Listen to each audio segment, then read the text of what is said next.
Hi, class 11. Welcome to Chemistry World. আমরা periodic table বা পর্যায় সারণী পড়ছিলাম। আজকে আমরা যেটা পড়ব, এই পর্যায় সারণীতে বিভিন্ন মৌলের ভৌত রাসায়নিক ধর্মগুলো পর্যায়ক্রমে পুনরাবৃত্ত হয়। এখন যে ধর্মগুলো এই পর্যায়ক্রমে পুনরাবৃত্ত হয় তাদের বলা হয় পর্যায়বৃত্ত ধর্ম। তাদের বলা হয় পর্যায়বৃত্ত ধর্ম।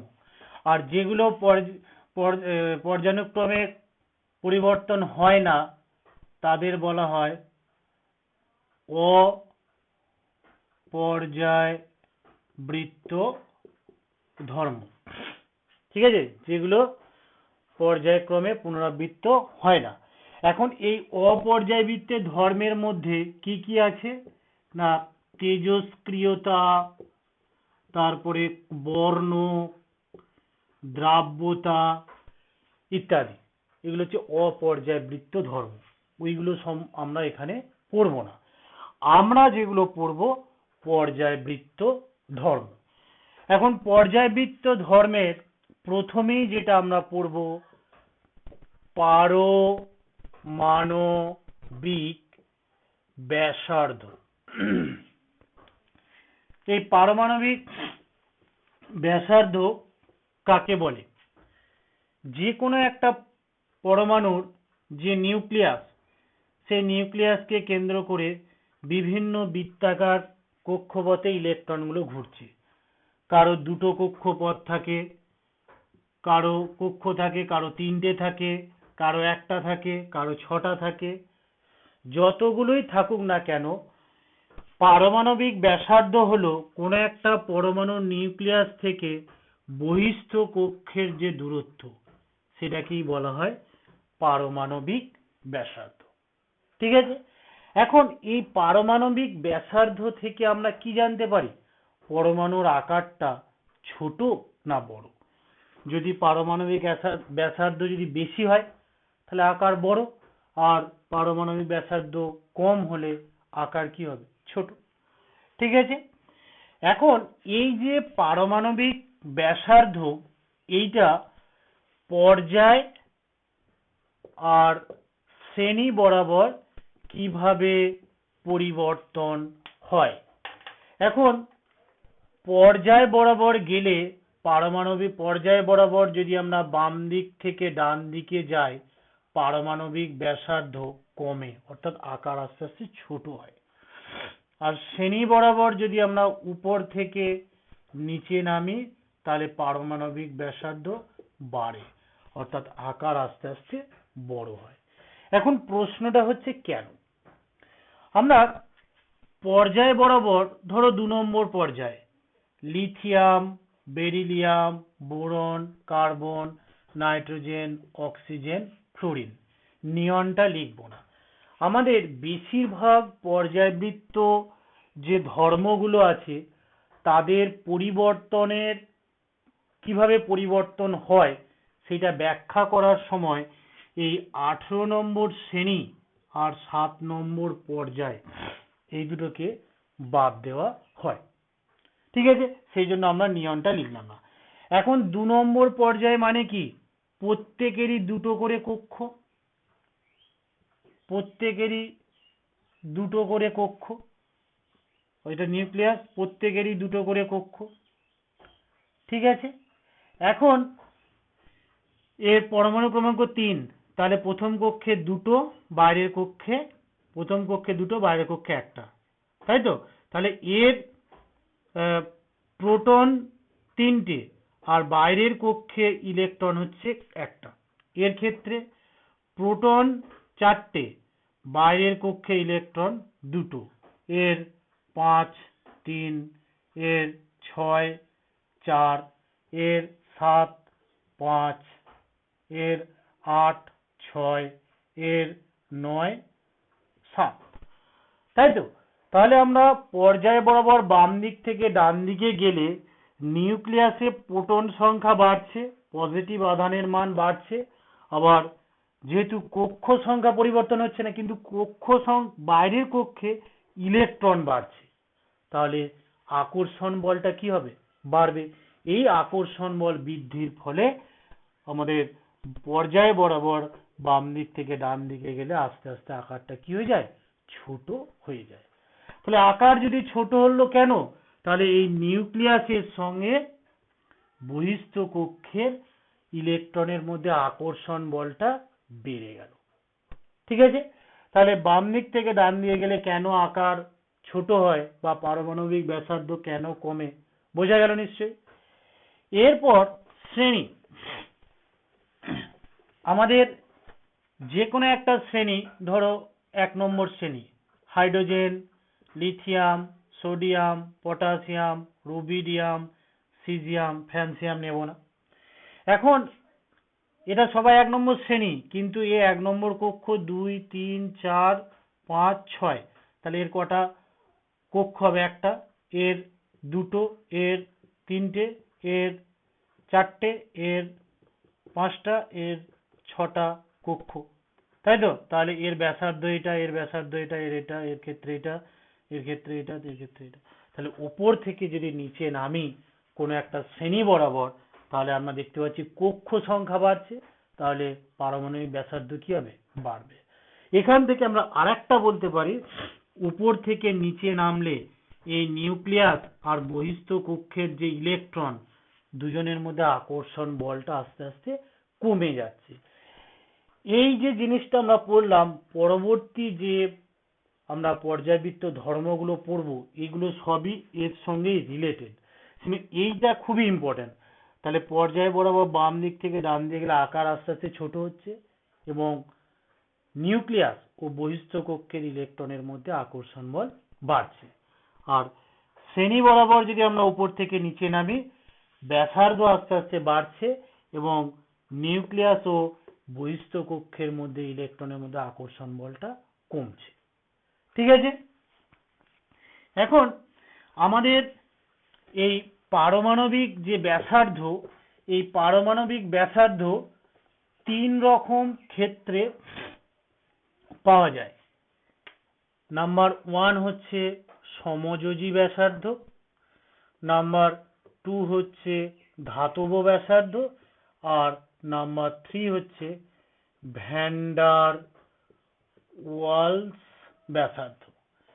তাহলে এই যে 3 প্রকার যে ব্যাসার্ধ কাকে বলে, এবং এই ব্যাসার্ধগুলির মানের ক্রম অনুসারে সাজাতে হবে।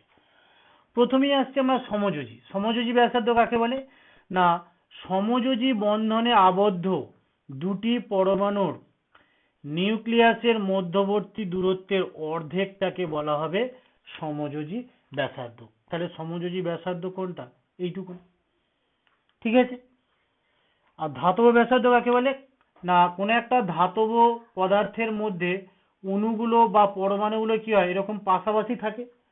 এখন পাশাপাশি যে কোনো দুটি পরমাণুর কেন্দ্রকের মধ্যবর্তী দূরত্বের অর্ধেকটাকে বলা হবে ধাতব ব্যাসার্ধ। এইটা। ঠিক আছে? তাহলে এই দুটো থেকে আমরা কি বলতে পারছি? সমযোজী ব্যাসার্ধের থেকে ধাতব ব্যাসার্ধটা কি হবে বলতো? বড় হবে। কারণ এখানে দুটো পরমাণু ওভারল্যাপ করেছে, কিন্তু এখানে কি যে পাশাপাশি আছে, সেই জন্য সমযোজী ব্যাসার্ধের থেকে ধাতব ব্যাসার্ধের মানটা কি বেশি। ভ্যান ডার ওয়ালস ব্যাসার্ধ এটা কি? না, আমাদের যে কোনো অণু পরস্পরের মধ্যে কি করে? আকর্ষণ করে। ধরো দুটো সমযোজী অণু আছে, এই একটা, এই একটা, এদের দুজনের মধ্যে একটা আকর্ষণ বল কাজ করবে। কেন? সেই আকর্ষণ বলটা এর নিউক্লিয়াসের সঙ্গে এর ইলেকট্রন, বা এর নিউক্লিয়াসের সঙ্গে এর ইলেকট্রনের আকর্ষণ বলের জন্য ওরা কি হবে? কাছাকাছি আসবে। এখন যে কোনো অণু এই আকর্ষণ বলের মাধ্যমে একটা ন্যূনতম দূরত্ব পর্যন্ত কাছাকাছি আসতে পারে, তার কাছে আসবে না। কারণ তার কাছে এলে কি হবে? এর নিউক্লিয়াসের সঙ্গে এর নিউক্লিয়াস, এর ইলেকট্রনের সঙ্গে এর ইলেকট্রনে কি করবে? বিকর্ষণ হবে। সেই জন্য এই সমযোজী অণুগুলো একটা নির্দিষ্ট ন্যূনতম দূরত্ব পর্যন্ত কাছাকাছি আসতে পারে। এখন সেই অবস্থাটা ধরো এইটা ন্যূনতম দূরত্বের কাছাকাছি এসছে, এই অবস্থায় পাশাপাশি দুটো পরমাণুর নিউক্লিয়াসের মধ্যবর্তী দূরত্বের অর্ধেকটাকে বলা হবে ভ্যান ডার ওয়ালস ব্যাসার্ধ। তাহলে আমরা পরিষ্কার ছবি থেকে দেখতে পাচ্ছি ভ্যান ডার ওয়ালস ব্যাসার্ধটা কি হবে, ধাতব এবং সমযোজী ব্যাসার্ধের থেকে বেশি। ঠিক আছে, এরপর আমাদের এই যে পরমাণু যে ব্যাসার্ধ, যেটাকে আমরা বললাম পারমাণবিক ব্যাসার্ধ, এখন এই পরমাণুগুলো কি করে না ইলেকট্রন গ্রহণ বর্জনের মাধ্যমে যে কোনো একটা পরমাণু ইলেকট্রন গ্রহণ বর্জনের মাধ্যমে আধানযুক্ত হয়ে আয়নে পরিণত হয়। তাহলে এই আয়নটারও একটা ব্যাসার্ধ থাকবে এবং সেই আয়নটার ব্যাসার্ধটাকে বলা হবে আয়নীয় কি ব্যাসার্ধ। এখন আয়নীয় ব্যাসার্ধ কাকে বলা হবে না কোনো একটা পরমাণুর কোনো একটা আয়নের নিউক্লিয়াস ও তার বহিস্থ কক্ষের মধ্যবর্তী দূরত্বটাকে বলা হবে আয়নীয় ব্যাসার্ধ। এখন এখানে একটা ইম্পর্টেন্ট প্রশ্ন, সেটা হচ্ছে এই যে পরমাণু থেকে এই যে ক্যাটায়ন বা ধরো এই অ্যানায়ন তৈরি হলো, এই অ্যানায়ন আর ক্যাটায়নটার ব্যাসার্ধ এই পরমাণু তার ব্যাসার্ধের সমান হবে না ছোট হবে না বড় হবে, সেইটা আমাদেরকে জানতে হবে। তো প্রথমেই আসছি আমরা পরমাণু থেকে যখন ক্যাটায়ন হয়, তাহলে ক্যাটায়নের ব্যাসার্ধ সাধারণত কি হয় না বলা হচ্ছে যে কোনো একটা পরমাণুর ব্যাসার্ধ একটা ক্যাটায়নের যে ব্যাসার্ধ থেকে বড় হয়, অর্থাৎ ক্যাটায়নের ব্যাসার্ধটা ছোট হয়ে যায়। কেন? সোডিয়াম Na, তাহলে এর 1s2 2s2 2p6 3s1, অর্থাৎ এর একটা দুটো তিনটে কক্ষ, তাহলে পারমাণবিক ব্যাসার্ধ এটা। কিন্তু যখনই এখান থেকে Na প্লাস হচ্ছে তাহলে কি হচ্ছে, এইটা থাকবে না তখন আর, তাহলে কক্ষ কটা হয়েছে দুটো, তাহলে একটা দুটো, তাহলে পারমাণবিক ব্যাসার্ধ কোনটা, এটা। হ্যাঁ কি না?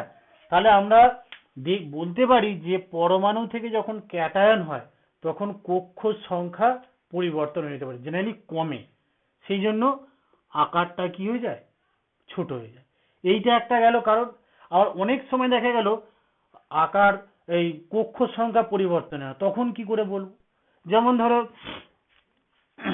তোমার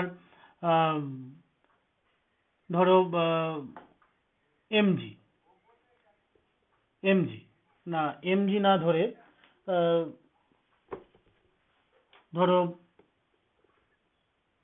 Cu প্লাস Cu2+, Cu এর কি ছিল 4s1 3d10, Cu এর প্লাস এর কি হবে 4s0 3d10, আর Cu2+ এর কি হবে 4s0 3d9। এখন এই দুটোর ব্যাসার্ধ এরও যা থাকছে d10 এর d9, মানে কক্ষটা তো থাকছে 3 নম্বর পর্যন্ত, তাই তো? তাহলে এখান থেকে এদের দুজনের কমে গেল আমি বুঝতে পারলাম, কিন্তু এই যে দুটো আয়ন হলো, এই দুটো আয়নের মধ্যে কার বেশি হবে ব্যাসার্ধ, কার কম হবে, সেটা কি করে বলবো? না তার জন্য আমাদের কি দরকার না এর পরমাণু ক্রমাঙ্ক 29, তার মানে প্রোটন 29টা, তাই তো? এখন এই 29টা Cu+ এর ক্ষেত্রে 29টা প্রোটন 10টা ইলেকট্রনকে টানছিল, আর Cu2+ এর ক্ষেত্রে 29টা প্রোটন 9টা ইলেকট্রনকে কেন্দ্রের দিকে টানছে। তাহলে কোথায় বেশি টানবে নিজের দিকে, এক্ষেত্রে, তাই তো? তাহলে আমাদের ক্যাটায়নের সাধারণত কি হয়, এই যে সোডিয়ামের 11টা ইলেকট্রন আর প্রোটন 11টা ছিল, কিন্তু Na+ এর ক্ষেত্রে প্রোটন 11টা, ইলেকট্রন কি হলো 10টা। তাহলে এখানে 11 জন 11 জনকে টানছিল, কিন্তু এখানে 11 জন 10 জনকে টানছে, কার কেন্দ্রের দিকে বলটা কি হচ্ছে, বেড়ে যাচ্ছে ক্যাটায়নের ক্ষেত্রে, সেই জন্য আকারটা ক্যাটায়নের ব্যাসার্ধ পরমাণুর ব্যাসার্ধ থেকে ছোট হয়। ঠিক আছে, এবার অ্যানায়নের ক্ষেত্রে কি হয়, অ্যানায়নের ক্ষেত্রে ইলেকট্রন যোগ হয়। এখন ইলেকট্রন যোগ হওয়ার ফলে ও টু ও আর ও টু মাইনাস, ইলেকট্রন 8টা, তাহলে পরমাণু ক্রমাঙ্ক ইলেকট্রন 8টা, প্রোটন 8টা। কিন্তু এখানে ইলেকট্রন কটা, 10টা, আর প্রোটন কটা, 8টায়। এখন এখানে 8জন 8জনকে টানছিল, কিন্তু যখনই অ্যানায়ন হচ্ছে 8জন 10জনকে টানছে, বা আমরা উল্টোটা বলতে পারি 10জন 8জনকে টানছে। এক্ষেত্রে কেন্দ্রের অভিমুখে যে বল তার থেকে বাইরের দিকের বলের মানটা কি হচ্ছে বলতো, বেড়ে যাচ্ছে, যেহেতু 10টা ইলেকট্রন। সেই জন্য অ্যানায়নের ব্যাসার্ধ পরমাণুর থেকে বড় হয়। ঠিক আছে,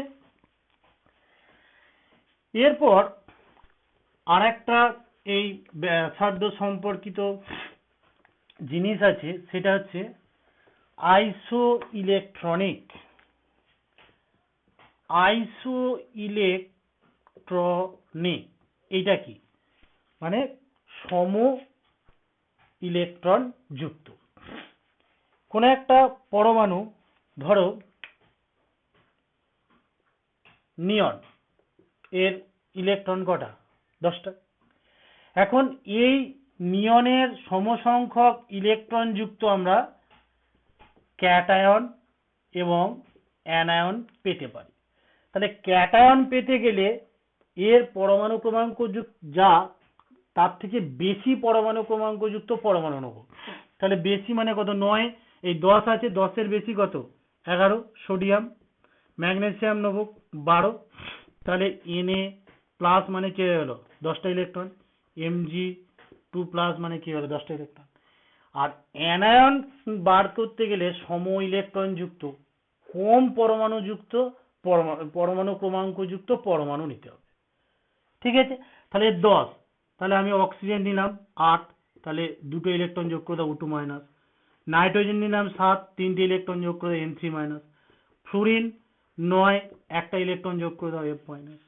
ঠিক আছে, তাহলে আমাদের আইসো ইলেকট্রনিক ক্যাটায়ন পেতে গেলে যার ক্যাটায়ন আমি বার করতে যাচ্ছি তার যা পরমাণু ক্রমাঙ্ক তার থেকে বেশি পরমাণু ক্রমাঙ্ক যুক্ত পরমাণু নিয়ে ইলেকট্রন বার করে দেবো। আর আইসো ইলেকট্রনিক অ্যানায়ন এর উদাহরণ পেতে গেলে যার আমি পেতে চাইছি তার যা পরমাণু ক্রমাঙ্ক তার থেকে কম পরমাণু ক্রমাঙ্ক যুক্ত পরমাণু নিয়ে ইলেকট্রন যোগ করে দেবো, তাহলে আমরা আইসো ইলেকট্রনিক অ্যানায়ন পেয়ে।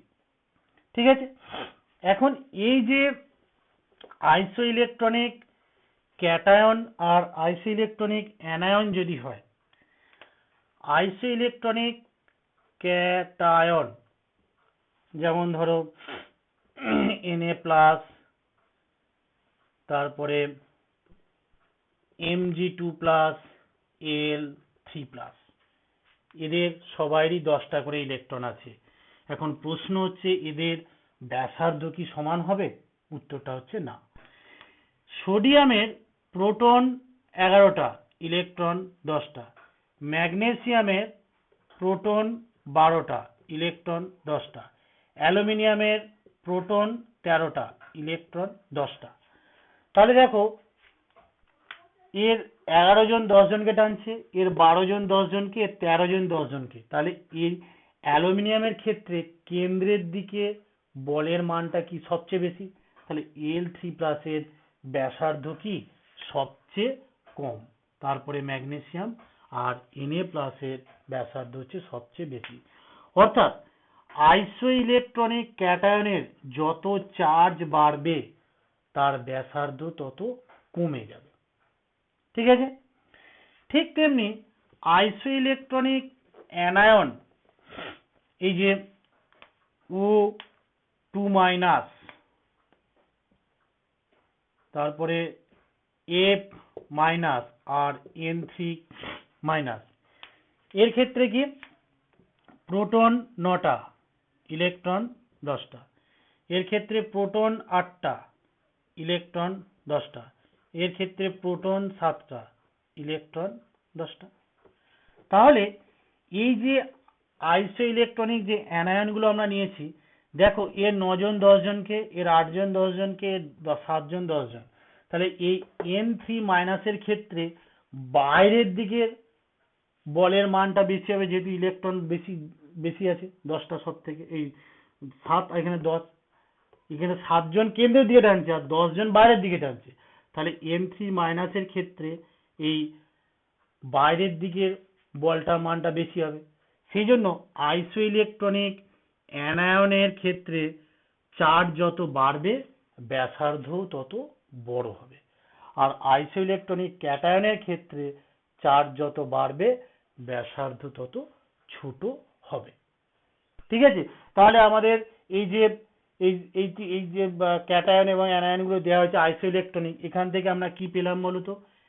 Al3+ এর আকার সবচেয়ে ছোট, তারপরে Mg2+, তারপরে Na+, তারপরে M-, তারপরে O2-, তারপরে N3- এর ব্যাসার্ধ হচ্ছে কি সবচেয়ে বড় হলো। এই এখান থেকে কিন্তু যেটা ইম্পর্টেন্ট প্রশ্ন সব থেকে বেশি আসে সেটা হচ্ছে এরকম আইসো ইলেকট্রনিক ক্যাটায়ন অ্যানায়ন দিয়ে দেবে, দিয়ে বলবে যে পারমাণবিক ব্যাসার্ধের ক্রম অনুসারে সাজাও। তাহলে প্রথমে হচ্ছে অ্যানায়নগুলোর বেশি হবে, ক্যাটায়নগুলোর কম হবে। এবার ক্যাটায়নের যত চার্জ বেশি তার ব্যাসার্ধ তত কম, আর অ্যানায়নের যত চার্জ বেশি তার ব্যাসার্ধ তত বড়। ঠিক আছে, এই হচ্ছে তার কারণ আইসো ইলেকট্রনিক ক্যাটায়ন এবং অ্যানায়নগুলোর ব্যাসার্ধের কোনটা বড় কোনটা ছোট হবে। ঠিক আছে, এরপর আমাদের যে পর্যায়বৃত্ত ধর্মটা আছে সেটা হচ্ছে ধাতব এবং অধাতব ধর্ম। ধাতব ধর্ম আর অধাতব ধর্ম।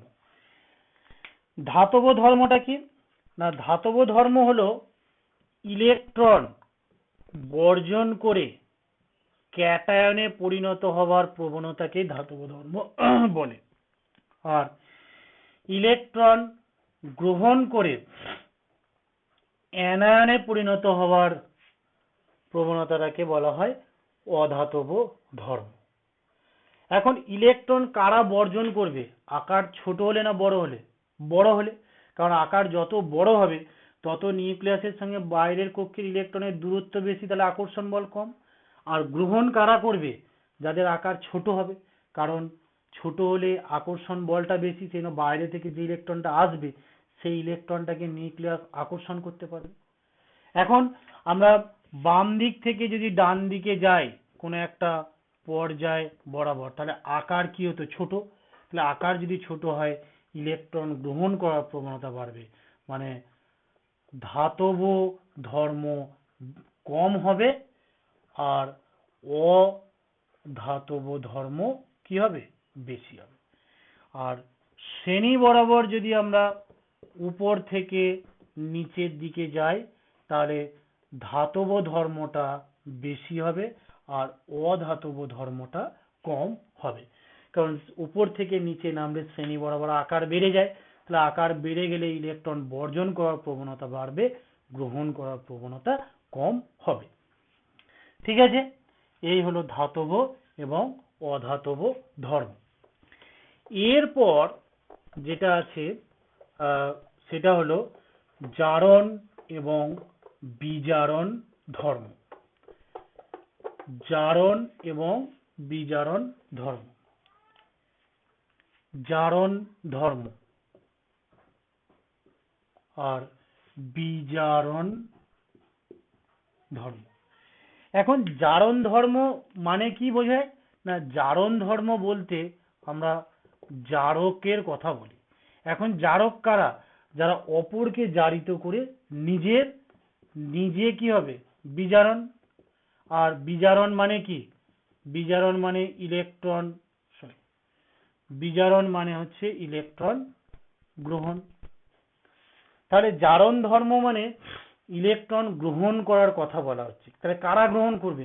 আকার যত ছোট হবে, তাহলে বাম দিক থেকে পর্যায় বরাবর বাম দিক থেকে ডান দিকে গেলে কি আকার ছোট হয়? আকার ছোট হলে ইলেকট্রন গ্রহণ করার প্রবণতা বাড়বে, ইলেকট্রন গ্রহণ করার প্রবণতা মানে জারণ ধর্ম কি হবে, বেশি হবে, এবং সেই জন্য ফ্লুরিন এর জারণ ধর্ম সবচেয়ে বেশি। আর শ্রেণী বরাবর যদি আমরা উপর থেকে নিচে নামি, তাহলে এই জারণ ধর্ম কি হবে, কম হবে। তাহলে কার সবচেয়ে কম হবে, যার আকার সবচেয়ে বড়, কার, সিজিয়াম। আর বিজারণ ধর্ম মানে কি, বিজারক মানে যে অপরকে বিজারিত করে নিজে জারিত হবে, মানে জারণ হবে। আর জারণ তাহলে নিজের কি হবে, জারণ। আর জারণ মানে কি জানি আমরা, ইলেকট্রন বর্জন। এখন ইলেকট্রন কারা বর্জন করবে, আকার বড় হলে। তাহলে কোন দিকে আকার বড় হয়, উপর থেকে নিচে নামলে। তাহলে আর যদি আমরা বাম দিক থেকে ডান দিকে যাই, তাহলে বিজারণ ধর্মটা কি হবে, কম হবে, তাই তো। আর উপর থেকে নিচে নামলে বিজারণ ধর্ম বেশি হবে। সেজন্য সবচেয়ে ভালো তীব্র বিজারক কে, সিজিয়াম। আর সবচেয়ে তীব্র জারক হচ্ছে কে, ফ্লুরিন। ঠিক আছে, আজকে এ পর্যন্তই। এর পরের দিন আমরা আরো যে পর্যাবৃত্ত ধর্মগুলো আছে সেইগুলো পড়ব। ঠিক আছে, থ্যাংক ইউ।